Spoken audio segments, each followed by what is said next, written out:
নমস্কার বন্ধুরা, আজকে একটা নতুন রেসিপি নিয়ে চলে এলাম। মটনের ঝোল। মটনগুলোকে ভালোভাবে পরিষ্কার করে ধুয়ে নিলাম। আমি বানাবো আলু আর পেঁপে দিয়ে মটনের ঝোল। একটা কড়াইতে তেল দিয়ে দিলাম।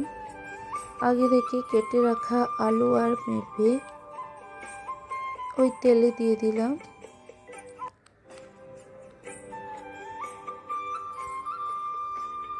এবার ভালো করে ওটাকে ভেজে নেব। পেঁপে আর আলু ভাজা হয়ে গেছে। আগে থেকে মটন হলুদ লবণ মাখিয়ে রেখেছিলাম। একটা প্রেসার কুকারে দিয়ে দিচ্ছি সিটি দেওয়ার জন্য। একটু জল দিয়ে দিব, তারপর 3টা সিটি মেরে আনব। আদা রসুন পেস্ট করে নিব শিলনোড়া দিয়ে। একটা ডেকচিতে তেল দিয়ে দিব, সরষের তেল। তেলটা গরম হয়ে এলে জিরা দিয়ে দিব।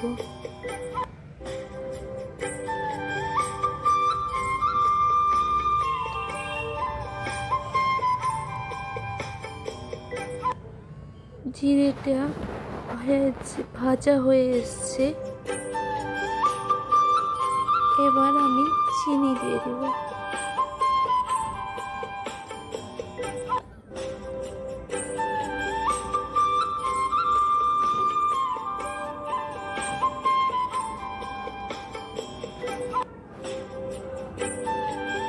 চিনিটা লাল হয়ে ফুটে এসছে। এবার কেটে রাখা পেঁয়াজ দিয়ে দিব।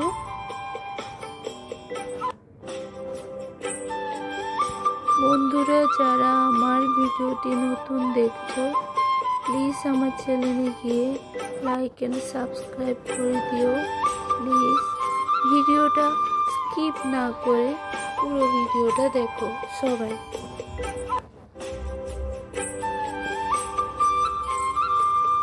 পেঁয়াজটাকে ভালো করে ভেজে নিচ্ছি।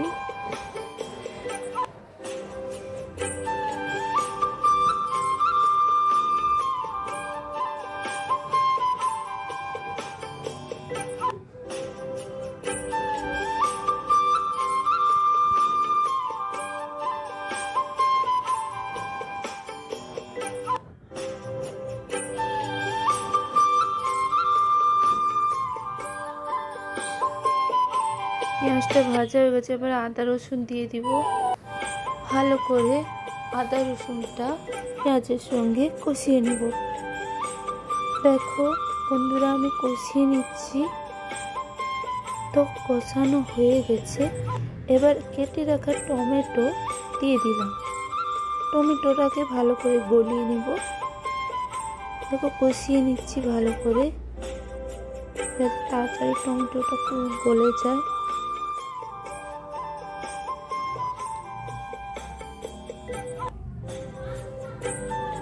টমেটোটাকে গলিয়ে নিচ্ছি।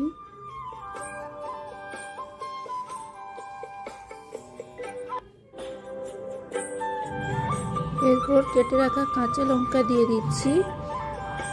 কেটে রাখা কাঁচা লঙ্কা দিয়ে দিলাম। আমি তো সব তরকারিতে কাঁচা লঙ্কা দিই, তাই তো মটনেও দিয়ে দিলাম। লবণ গুঁড়া দিয়ে দিলাম, যাতে টমেটোটা তাড়াতাড়ি সিদ্ধ হয়ে যায়। এবার হলুদ গুঁড়ো দিয়ে দিলাম।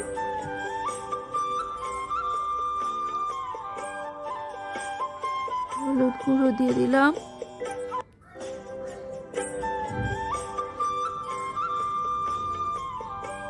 মশলাটাকে ভালোভাবে একসঙ্গে মিক্স করে দিলাম। এবার গুঁড়ো লঙ্কা গুঁড়ো দিয়ে দিলাম। ভালো করে পুরো মশলাগুলো একসঙ্গে মিক্স করে নেব।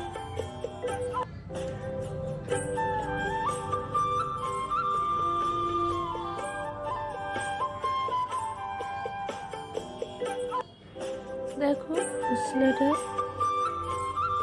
কষানো হয়ে এসছে। এবার আমি সিদ্ধ করা মটনটা দিয়ে দিব। দেখো দিয়ে দিচ্ছি।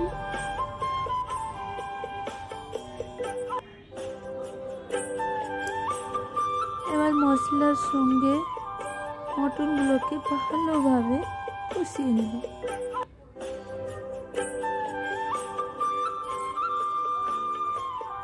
ভালো করে কষিয়ে নেব। দেখো কষিয়ে নিচ্ছি দেখো।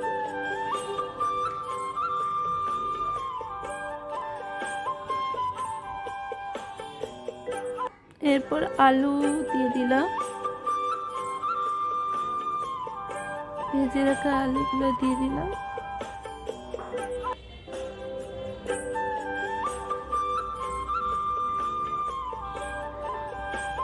আলুটাকে মটনের সঙ্গে ভালো করে কষিয়ে নিলাম।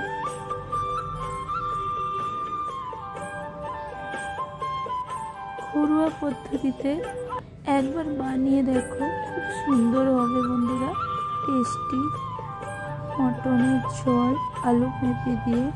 এবার ঢাকা দিয়ে দিলাম। দেখো ঢাকাটা খুলে দেখছি, ওই কষানো হয়ে গেছে, তেল বেরিয়ে এসছে গা থেকে। দেখো মটনটা কষানো হয়ে গেছে। আমি অনেক কম মশলা দিয়ে রান্না করেছি মটনটা, খেতে কিন্তু খুব টেস্টি হয়েছিল।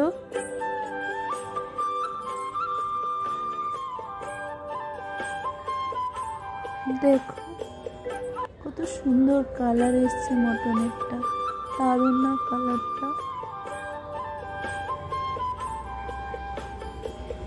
আমি এদিকে একটা পাত্রে গরম জল করতে বসিয়ে দিয়েছিলাম। গরম জলটা দিব, সবাই বলে মটনে গরম জল দিলে ভালো, তাই একটা পাত্রে আমি গরম জল করতে বসিয়েছি।